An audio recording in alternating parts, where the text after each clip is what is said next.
Okay, ladies and gentlemen, this is for your Production Arts Unit 69 Stage Sound Operations Assignment 01. This will be the sound setup assessment. So today I'm going to go through the equipment and the connections and so you can see exactly where things plug in and what they do. So we're going to start off with this. This is your dynamic vocal, Shure vocal microphone. It is connected using an XLR lead, which looks like that. You plug it into the back of the microphone there, put it on a stand, and then we follow the XLR lead. This is the other end of the lead of the microphone. We plug it into the mic line input of the mixer. So if you line it up, usually see where that little hole is. On this one, it's at the top. You push that in, just make sure it's seated in correctly. So that's now been input into the mixer. We do the same thing with the second microphone, which is over there. That is a condenser microphone. With a condenser microphone, if you see on the top of the mixer here, where it says 48V, we need to push that button, there it's out, we need to push that in. That sends what we call phantom power to the microphone so that it'll work. Without it, you won't get a signal. So that's something to note. Next up, on the inputs, if you follow me around, the other microphone is condenser. It would work in exactly the same way as long as you've got the phantom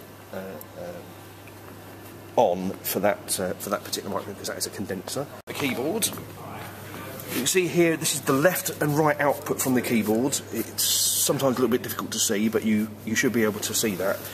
And we want a jack cord, which looks like that, coming out of the left and right outputs from the keyboard, because it's stereo, one for left, one for right. If you follow that lead along, this is a DI box. DI box. And on one side you have the input for the keyboard, from the keyboard into the DI box. Again, sometimes it's a bit unclear, but that says input 1. So left will go into 1 and right goes into 2, input 2. You don't need to bother with these at the moment, just leave all these out for the time being. And on the other side, there is yet another XLR cable, one for output output 1 and output 2.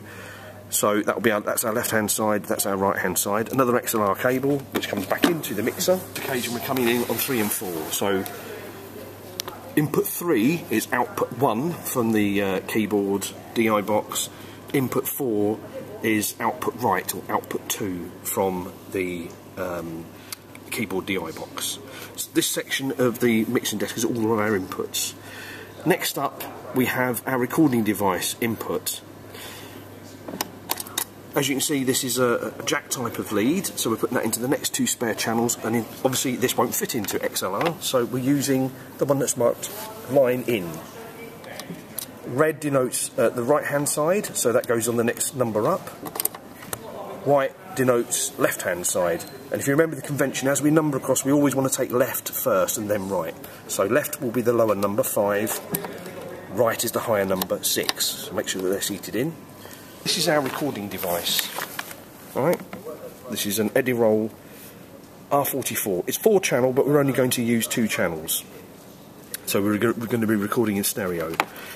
This is the output section from the recorder. So there's the other end of that lead that we saw.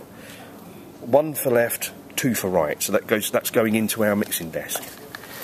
Now there is an input section. The input section to the recorder is here. You can see in left, in right, input 2, input 1, input 2. Again, these are XLR leads, and they go into the recorder. Now they come out of our mixer. If you can see here where it says, I'll just take these out, these are our XLR outputs. There's 1 out, 2 out, and then 3 out, 4 out. 1 and 2 are going to go to our amplifier and speaker, which I'll just go into in a second. But 3 and 4 are the ones that go into the recording device.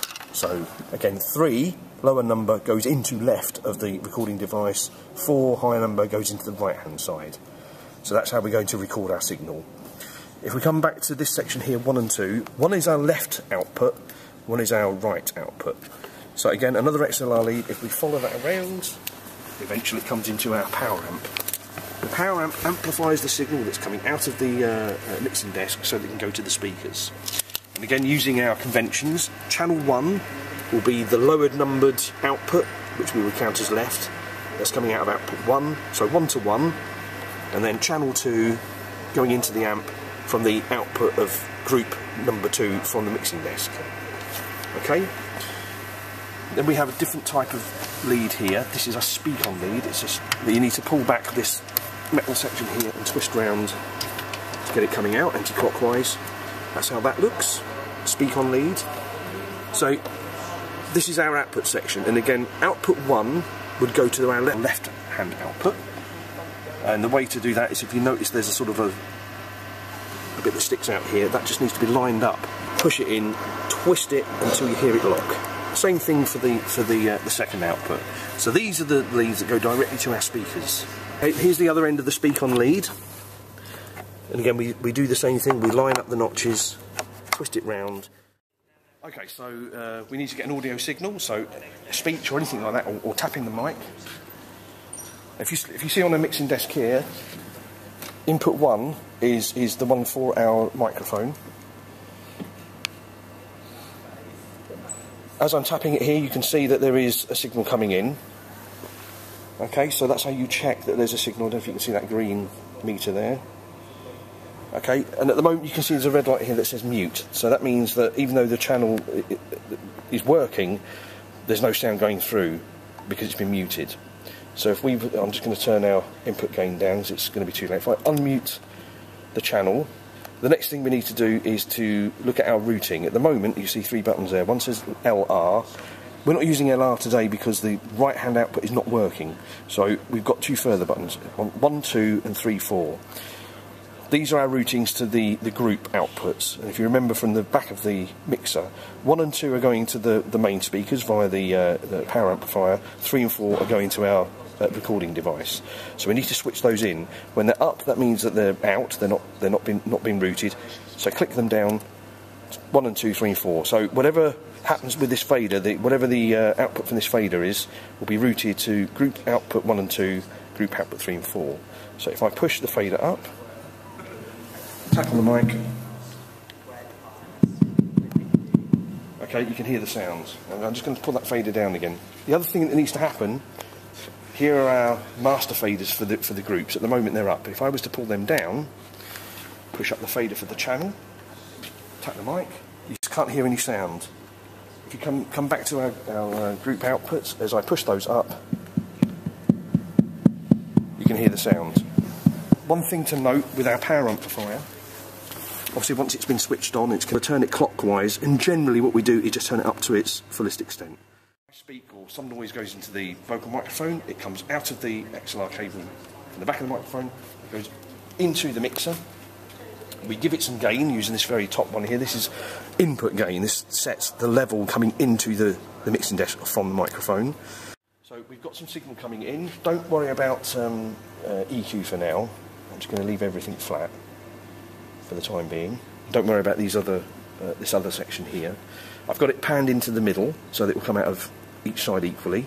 There's our mute button. If I mute it, you're not going to get any sound out. If I unmute it, that's unmuting the channel, but we still don't have any sound. The reason being is I haven't put the fader up. I pushed the fader up, still no sound. The reason is, if you look across here, I haven't pushed my master group faders up. As I push those up, we can hear our sound. If you think about our keyboard now, the keyboard is coming into channels 3 and 4. So if I play something on the keyboard, you can just see, if you look back at the desk, that there is some input level, there's something going on as I play the keyboard. If I unmute the channels, our master phase is still up, so if I push 3 and 4 up, we are getting sound. The next thing we want to do is to record it. That's going to be the other side of the assessment. Here's our recording device. To operate this one, once it's switched on, if we press pause and record together, it goes into record standby mode. So it's not actually recording at the moment, but we can monitor the signals coming in. Sorry, 3 and 4 is our keyboard. As you can see, there is an input coming in on 3 and 4. There's our master group faders up. And you can see here on the display, you can see don't know if you can see that, but there is a signal coming in. So if I'm to play something, to put it into record, I press the record button. Once that's going solid red, that means it's recording, and you can see the counter going up. I'll just play a few notes.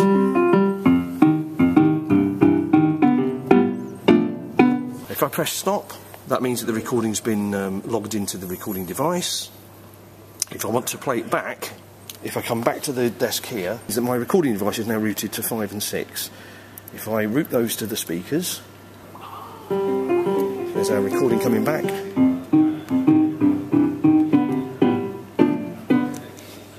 So that covers all the elements of the assessment.